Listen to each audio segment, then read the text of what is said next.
तो जहां भी समर्पित हो जाओ एक ही बात है, तुम कुलदेवी को समर्पित हो जाओ, वो मेरे पास पहुंच जाएगी। हाँ, हमारे पास समर्पित हो जाओ, वो वहां पहुंच जाएगा, हमारा कॉन्ट्रैक्ट है सबका। तो बेफिक्र रहो, चिंता नहीं करो। कहीं तो तुम समर्पित हो जाओ, कहीं भी हो जाओ। सर्वदेव नमस्कारः केशवम प्रति गच्छति, ये कहा कि जहां भी प्रणाम करो, जैसे सभी नदियां सागर में मिलती है, इस तरह से सभी प्रणाम उस एक को पहुंचता है। वो एक मैं हूं, वही तू है। फिक्र नहीं करना, एकदम ठीक। जय गुरुदेव। हिंदू धर्म में पुनर्जन्म में विश्वास रखकर हम अपने कर्म करते हैं, पर इस्लाम या ईसाइयत में ऐसा विश्वास नहीं किया जाता है। तो क्या वो लोग पुनर्जन्म नहीं लेते हैं या उनकी धारणाएं गलत हैं? इस्लाम या ईसाइयत में पुनर्जन्म को मना नहीं किया कभी। वो नहीं है ये नहीं बोला, है ये भी नहीं बोला। पुनर्जन्म है नहीं ऐसा खंडन कहीं नहीं किया। और पुनर्जन्म है इसका भी वहां कोई उल्लेख नहीं है। तो संस्कृत में एक कहावत है, मौनम अर्ध सम्मति, चुप रहने से सम्मति है। ठीक है, धारणा के वजह से सत्य बदलता है ऐसा नहीं समझना, जो है सो है। जब इस्लाम और क्रिश्चियनिटी जन्म लिया मध्य यूरोप में, मिडिल ईस्ट जिसको कहते हैं, मध्य पूर्व देश में, उन दिनों वहां सामाजिक परिस्थितियां बहुत गंभीर रही। तो वो सामाजिक परिस्थितियों से निपटने में ही बहुत शक्ति, विचार, ताकत लग गया। जब सामाजिक परिस्थिति सुधर जाए, ठीक हो जाए, तभी ना आदमी सोचेगा और जन्म है क्या, और कुछ है। जब तुम्हारे सामने बंदूक है, लोग लाठी लेके खड़े हैं, अब ये विचार करना पड़ता है इस हिंसा से, अत्याचार से कैसे निपटें, लोगों में शिस्त कैसे ले आए। इसी में अपना पूरा ताकत लग जाएगा। उस वक्त ये नहीं सोचोगे मेरा जन्म और जन्म होगा कि नहीं होगा। कोई लाठी लेके आगे सामने, तुम भी लाठी ढूंढोगे कहाँ मिलेगा। तब ये नहीं सोचोगे अच्छा मैं इस अभी मर जाऊं, दूसरा जन्म कहाँ लूं।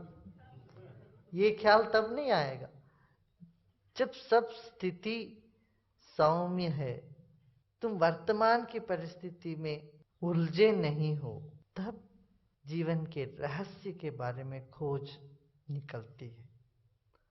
वैसा खोज हिंदुस्तान के लिए एक खास विषय रहा। तो हिंदुस्तान में जितने भी धर्म हुए यहाँ पर, और चीन में भी, इन लोगों ने इस पर खूब प्रयोग किए और जाने। जैन धर्म में भी पुनर्जन्म का उल्लेख है, बौद्ध धर्म में भी है, हिंदू धर्म में तो है ही, सिख धर्म में भी है। और इसी तरह जैन आदि, शिंटो आदि जो चाइना में, जापान में जो धर्म है, इनमें भी पुनर्जन्म की बात है, शोध है। और आजकल वैज्ञानिक लोगों ने भी इसको सिद्ध कर दिया, हाँ जरूर है। क्यों? मन एक तरंग है, विद्युत तरंग है, और विद्युत तरंग का कभी नाश नहीं होता। शक्ति का कभी नाश नहीं होता, शक्ति का रूपांतरण होता है। तो मन एक शक्ति है, ये मन की शक्ति रूपांतरित होकर के बार बार फिर आने लगती है। ये वैज्ञानिक ढंग से सिद्ध हो चुका है। अब पास्ट लाइफ थेरेपी करके बहुत साइकोलॉजिस्ट कराते हैं। जब व्यक्ति का रोग और ढंग से दवाइयों से ठीक नहीं होता, तो उनके मन को पूर्व पीछे पीछे ले जाया जाता है, प्रतिक्रमण कराते हैं उनको। प्रतिक्रमण करके उनकी जो पुरानी जो पीड़ा है, जो भी है, संस्कार है, उसको मिटाते हैं। आदरणीय गुरुजी, कृपया भाग्य क्या है इसके विषय में कुछ बताएं। भाग्य क्या है? भाग्य के विषय में बताएं। भाई तुम एक शब्द का अर्थ पूछते हो ना, तब तुमने उस शब्द का अर्थ बोल ही दिया। भाग्य शब्द का प्रयोग तुमने किया है तो उसके बारे में तुम कुछ तो जानते हो। जो तुम जानते हो वही सही।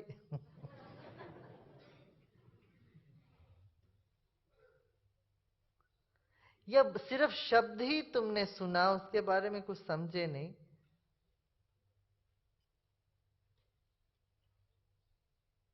तब भी उसका कोई प्रयोजन नहीं है। जैसे आप कभी ये नहीं पूछो बुड़बुड़ बुड़बुड़ क्या है, भाग्य क्या है पूछ रहे हो, इसका मतलब आपको पता है भाग्य क्या है। कुर्सी क्या है, मतलब आपको पता है कुर्सी क्या है। आपने कुछ प्राप्त किया मान लो, और जो आप पसंद करते हो, जिसको आप कहते हो ये मेरा सौभाग्य है, भाग्य है, नहीं ये मिला। एक गिलास पानी पी के आप ये तो नहीं कहते मेरा भाग्य है आज मैंने पानी पिया। आपने जीवन में कुछ ऐसा पाया जिसके लायक आप अपने आप को नहीं समझते हो, तब कहते हो ये मेरा भाग्य है। आपने आपको जब आप छोटा मानते हो और आपकी उपलब्धि को आप बड़ा मानते हो, तब आपकी वह उपलब्धि जो आपसे भी बड़ा है वो आपका भाग्य है। जो आप अपना अधिकार समझते हो वो आप अपना भाग्य नहीं समझते। जिसको आप अपना अधिकार समझते हो वो आप अपना भाग्य नहीं समझते हो। जिसको आप समझते हो ये मेरे लिए बहुत है, मैं इसके लायक नहीं हूं, तब वह आपका भाग्य हो गया। और एक तरह से ये अच्छा है जीवन को भाग्य समझना, तब तुम आभारी रहते हो, तुम्हारे में वो ये कठोरता नहीं आती है। जब तुम जीवन में अपने आप को अभागी समझते हो तब तुम कठोर होने लगते हो। जितना तुम अपने आप को भाग्यवान समझते हो उतना तुम हल्का होते हो, और जितना तुम अपने आप को अभागी समझते हो उतना आप पत्थर से होने लगते हो। तो बेहतर है तुम अपने आप को भाग्यवान समझो। प्रिय गुरुदेव, क्या रेकी, प्राणिक हीलिंग, टीएम और विपासना ये सब एक साथ साथ आर्ट ऑफ लिविंग के साथ किए जा सकते हैं? क्या ये परस्पर विरोधी हैं या आपस में एक दूसरे के पूरक हैं? हाँ, बहुत बड़ा लिस्ट कर दिया आपने, लगता है बड़े शॉपिंग करके आ रहे हो। सत्य तुम्हें आखिरी जगह मिलेगी। क्यों, उसके बाद तो तुम कहीं जा ही नहीं सकते। सत्य मिल गया तो जाओगे क्यों, खजाना मिल गया तो जाओगे इधर उधर क्यों। ठीक है, आपने ये सब किया, इन सब से कुछ लाभ उठाया, सबको सम्मान करो, मगर खिचड़ी नहीं पकाना। आर्ट ऑफ लिविंग का, जीवन जीने की कला में जो भी तुमने सीखा, बहुत सारे छोटे छोटे टेक्निक प्राणायाम वगैरह, ये किसी ध्यान की पद्धति के विरोध में नहीं है। किसी भी ध्यान की पद्धति के साथ जरूर तुम इसको कर सकते हो। प्राणायाम कर सकते हो, उसके साथ क्रिया कर सकते हो, उसके साथ ये सब कर सकते हो, इसमें कोई विरोधाभास तो है ही नहीं। मगर तुम एक साथ ये सभी टेक्निक एक साथ करना चाहते हो, करने लगते हो, तो पता नहीं क्या होगा। तुम खुद एक्सपेरिमेंट करके, प्रयोग करके बताओ, और फिर देखना, फिर तुम्हारा सब ठीक ठाक रहे। और उनको पहले कह देना, मेरे को बताना। तो हमको नहीं पता चलता हम कैसे होते हैं। खिचड़ी में यही दिक्कत है। टेक्निक को एक दूसरे में मिलाओ मत, एक एक को अलग अलग करो अपनी जगह, सबका अपना सम्मान है, जगह है। बात टेक्निक की नहीं होती, बात तुम्हारी तृप्ति की होती। तुम्हें तृप्ति मिल गई, तू शांत हो गए हो, तू प्रेममय हो गए हो, बस वही चाहिए। वह लक्ष्य को अपने सामने रखो। जीवन में खिलना है, ये लक्ष्य है, और खिल जाओ। अब नहीं खिल जाओगे तो कब खिलोगे? 20 साल सब कुछ करने के बाद? आगे नहीं, अब। Guruji, I have been seeing you in my dreams for the last 2 days, and I think you want to convey something to me. Can you tell me what it is? Keep smiling and wake up. All that I want to tell you in your dream is, come on, wake up. गुरुदेव, कृपया एक वाक्य में बताएं, आप कौन हैं? जो तुम हो सो मैं हूं।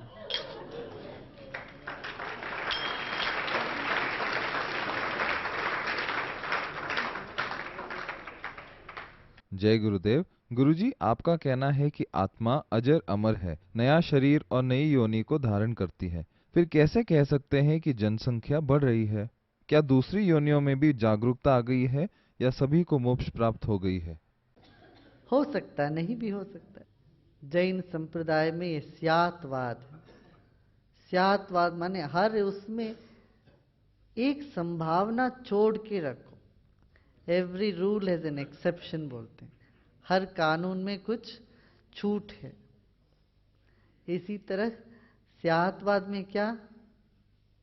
ऐसा है, मगर ऐसा हो सकता है, पर है।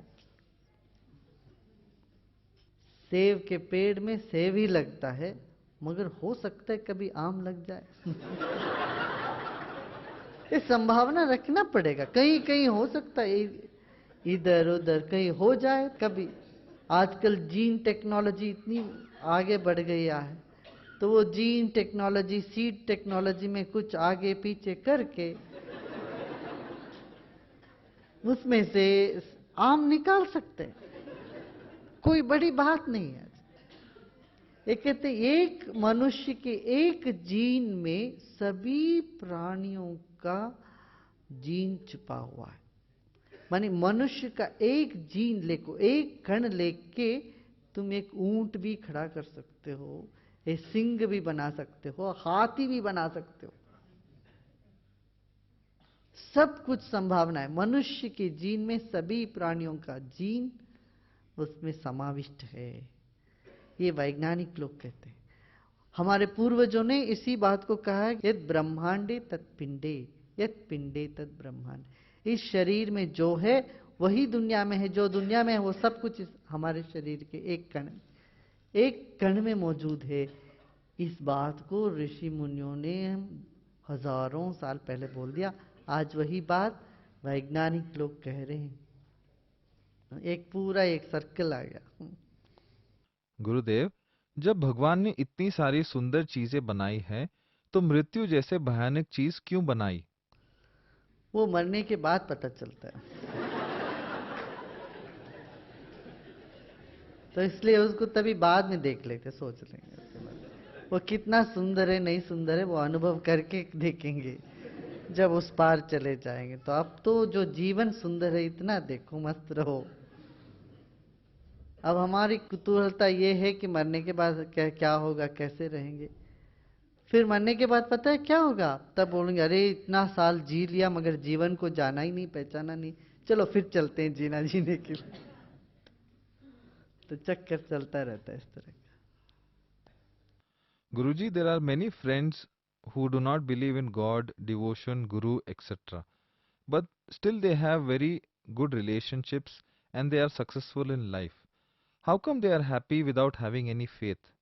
And while people who believe in God have so many problems, does God give hardship to his devotees or disciples only? You don't know the secret. They also believed once upon a time, so they are reaping those fruits today. You see what I'm saying? Don't think if people are happy when they do not go deep inside them. It may appear to be from a distance, But you really look into their eyes, sit with them, look into their lives. It's so empty.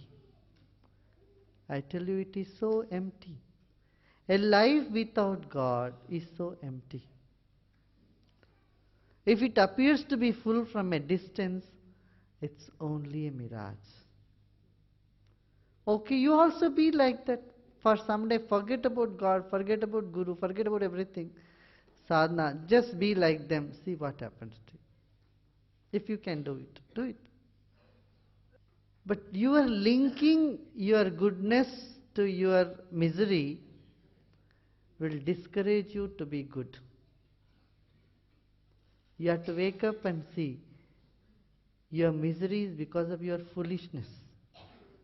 Gurudev, is it necessary to keep the distance or space in any kind of relationship?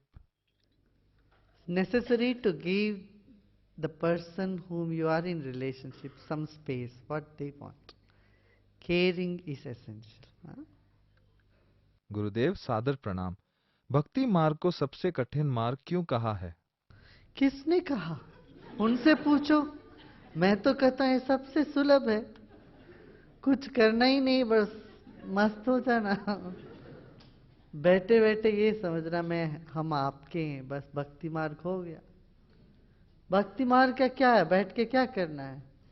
कुछ नहीं करना, फल भर में महसूस करना हम आपके हैं। बात खत्म। ये भी पूछने के लिए जरूरत नहीं मैं कौन हूं, ये सब पता लगाने की जरूरत नहीं मैं कौन हूं।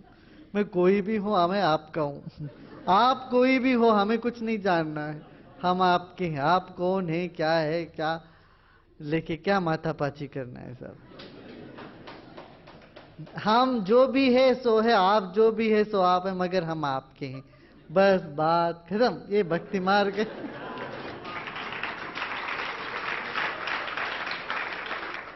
जिनको आपने अपनाया उनके बारे में आपको सोचते नहीं। उनके बारे में ये कौन है, कैसे हैं, ये सब नहीं सोचते। सोचते हैं क्या वो कैसे हैं, क्या सोच रहे हैं, ये सब नहीं सोचते। अपना है, अपने हैं, बस खत्म। जो अपना नहीं हुआ, किसी के साथ इतना अपनापन नहीं हुआ, फिर सोचना पड़ता वो क्या सोच रहे हैं हमारे बारे में। कभी कोई माँ ये नहीं सोचती मेरा लड़का मेरे बारे में क्या सोचता है, मगर ये सोचती है कि बहू क्या सोच रही होगी हमारे बारे में। लड़का कुछ भी सोचे कोई फर्क नहीं पड़ना है। क्या सोचेगा, अपना बेटा बच्चा है, कुछ भी सोचने दो। बेटी कुछ भी सोचने दो, दामाद क्या सोच रहे हैं। अभी दामाद या बहू इतना अपना नहीं हुए,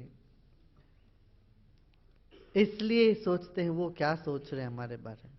जब इतने अपने हो गए हैं फिर नहीं सोचते। फिर नहीं सोचते। वो जो सोच रहा है, अपनी बेटी है, बच्ची है, अपने घर की बच्ची है, जो सोच रहे सोचने दो उसको। नहीं, फिर वहां जाके कोई अपना वो विवरण देना, ये करना, वो करना, एक्सप्लेनेशन करना, उनको ये कुछ नहीं करते। सफाई देना, गवाही देना, ये सब अपनों से नहीं करते। किसको सफाई देते हैं? जो अपने नहीं है, पराया है। और ज्ञानी किसी को सफाई नहीं देता। क्यों? कोई पराया है ही नहीं। प्रेम का यही मंत्र है, कोई गैर नहीं है। ज्ञान का मंत्र कोई और नहीं है। क्या ज्ञान का मंत्र क्या है? कोई और नहीं है। प्रेम का मंत्र क्या है? कोई पराया नहीं है।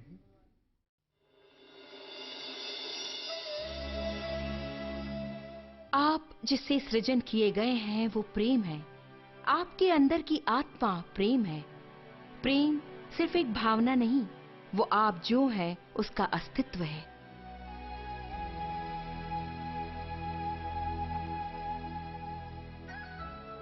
नवचेतना प्राप्त पूज्यनीय श्री श्री रविशंकर जी ने पृथ्वी पर जीवन को उत्सव का रूप देना चाहा है। जितनी की प्रकृति में खुली ताजा हवा और सूरज की किरणें बहुतायत से हैं, उसी प्रकार श्री श्री में प्रेम की भावना, ज्ञान और दया बहुतायत से कूट कूट कर भरी है। श्री श्री जी सारे संसार में हर साल 30 या 40 देशों में अपने ज्ञान द्वारा मानवता के गुणों को जागृत कराने के प्रयास में है। वो हमें याद दिलाते हैं कि सारी महान आत्मिक संस्कारों का लक्ष्य और सार एक ही होता है और वे हर जाति, संप्रदाय, धार्मिक निष्ठा के लोगों में सेवा भाव जगाने का प्रोत्साहन देते हैं। जीवन उत्साह है, आनंद है और जीवन प्रेम है। 1982 में उन्होंने जीवन जीने की कला संस्था की स्थापना की, जो कि एक शिक्षण और चैरिटेबल संस्था है जिसका लक्ष्य समाज के सभी स्तर के लोगों की मदद करना, उनके पूर्ण मानवीय गुणों को उभारना है। संपूर्ण अफ्रीका और संसार के दूसरे देशों में इनके 2000 से भी अधिक केंद्र हैं। जीवन जीने की कला संस्था के स्वयंसेवक अपने तन, मन और शक्ति से सेवा की भावना, एकता की भावना और विविधता में समानता को फैलाने में मदद करते हैं। अपने उत्साह भरित और उत्तम उपायों द्वारा श्री श्री रविशंकर जी ने मानवीयता का प्रचार कई कर्मशालाओं द्वारा किया है, जहां प्राचीन ज्ञान और मॉडर्न साइंस दोनों का उत्तम ज्ञान लोगों तक पहुंचाया जाता है, जिससे जीवन को अधिक आनंद और उत्साह से जिया जा सकता है। उनका कहना है कि तनाव रहित मन और रोग रहित शरीर हर एक का जन्म सिद्ध अधिकार है। ये बड़े आश्चर्य की बात, हमने कभी ध्यान नहीं दिया। सांस सदा हमारे साथ ही रहती है, लेकिन उस पर हमने ध्यान नहीं दिया। जब भी नाराज होते हैं, अपनी सांस पर गौर करें। ये छोटी और तेज होती है। अगर बीमार व्यक्ति को देखें, उसकी सांस वो लंबी होती है। देखिए, जब आप भय में होते हैं तो सांस कैसी होती है, आप मुश्किल से सांस ले पाते हैं। और जब आप खुश होते हैं या जब आप किसी खूबसूरत सीनरी को देखते हैं या फूल सूंघ रहे होते हैं तो आपकी सांस बहुत लंबी और हल्की होती है। अभी तक हमारे जीवन में ये वन वे ट्रैफिक जैसा था। आपकी भावनाएं बदलती हैं, सांस लेने का तरीका बदलता है और यही हम लोगों को सिखाते हैं। सांस के नियंत्रण द्वारा आप दिमाग की संपूर्ण शांति पा सकते हैं। और एक सबसे बढ़िया तरीका है सुदर्शन क्रिया, जो कि शक्तिशाली ऊर्जा देह है। इससे शरीर के हर एक सेल को ऊर्जा मिलती है और शरीर के हर एक सेल से टॉक्सिन्स बाहर निकल जाते हैं। प्रकृति में हर जगह लय होती है, दिन और रात में, लहरों के बहाव में, मौसम में। उसी तरह हमारी मन, शरीर और आत्मा में प्राकृतिक लय होती है। सुदर्शन क्रिया सांस के खास लय का प्रयोग कर हमारी सारी शरीर में संतुलन लाता है। इससे व्यक्ति अपने अंदर खुशी में डूबकर हृदय से हंसता हुआ बाहर आता है। लोग बताते हैं कि निरंतर सुदर्शन क्रिया के अभ्यास से वे अधिक स्वस्थ हैं, उनमें अधिक सकारात्मक भावनाएं हैं और हर दिन की समस्याओं से लड़ने की उनमें अधिक ऊर्जा आ गई है। सांस लेना दोबारा सीखना और उससे मन पर नियंत्रण लाना, इससे मेरे जीवन में बड़ा बदलाव आया है। इस तरह सांस लेने से मुझे मदद मिली। इसे मैं नियमित रूप से करती हूँ और अब मैं बहुत रिलैक्स्ड हूँ और परीक्षा के दौरान मुझे ज्यादा तनाव नहीं रहता। अभी मैं एग्जाम्स लिख रही हूँ। केवल आपके हृदय की निशब्दता की गहराई में सारे ज्ञान की कुंजी उपलब्ध है।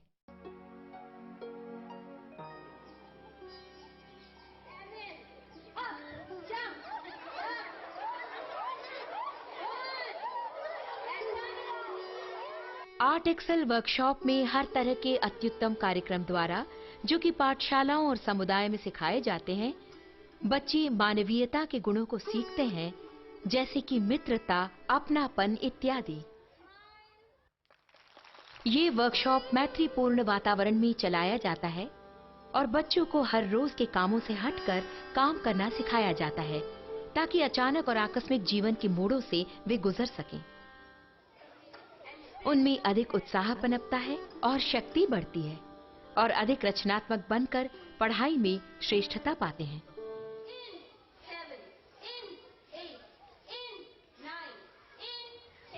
जो बच्चा इस कार्यक्रम को पहली बार करता है, उसकी ऊर्जा का स्तर उस बच्चे से भिन्न होता है जिसने इसे लंबे समय तक किया हो। वो अधिक केंद्रित होता है और उसमें आत्मविश्वास बढ़ता है। बच्चे मित्र बनाने की कला सीखते हैं, प्रसिद्ध होने के रहस्य को जानते हैं, दूसरों की सेवा करना और दबाव से निपटना सीखते हैं। पढ़ाई खत्म करने के बाद कोई अच्छा डॉक्टर या अच्छा इंजीनियर बन सकता है, लेकिन शायद अच्छा इंसान नहीं। इसलिए हमें ये जरूरी लगा कि इन सारी तकनीकों द्वारा बच्चों की सहायता करें। बच्चे हर परिस्थिति में हर तरह के लोगों के साथ सहजता से पेश आते हैं। जिस दिन आपको एहसास होगा कि ये संसार आपका घर है, आकाश छत, ये भूमि आपका फर्श और हर पेड़ आपका बगीचा है, तब आप वास्तव में घर में हैं। श्री श्री रविशंकर जी कहते हैं, सेवा भाव प्रेम को दर्शाता है। जिस रीति से बन सके सेवा करें। अपने आप से ये प्रश्न पूछें कि आसपास के लोगों और सारे संसार के लिए मैं क्या कर सकता हूँ। तब आपका फूल सा हृदय खिलने लगता है। मानवता रूपी फूल का खिलना दैविकता है, संपूर्ण खिलना। सारी पंखुड़ियां आनंद विभोर खिल उठें, यही सच्ची सेवा है।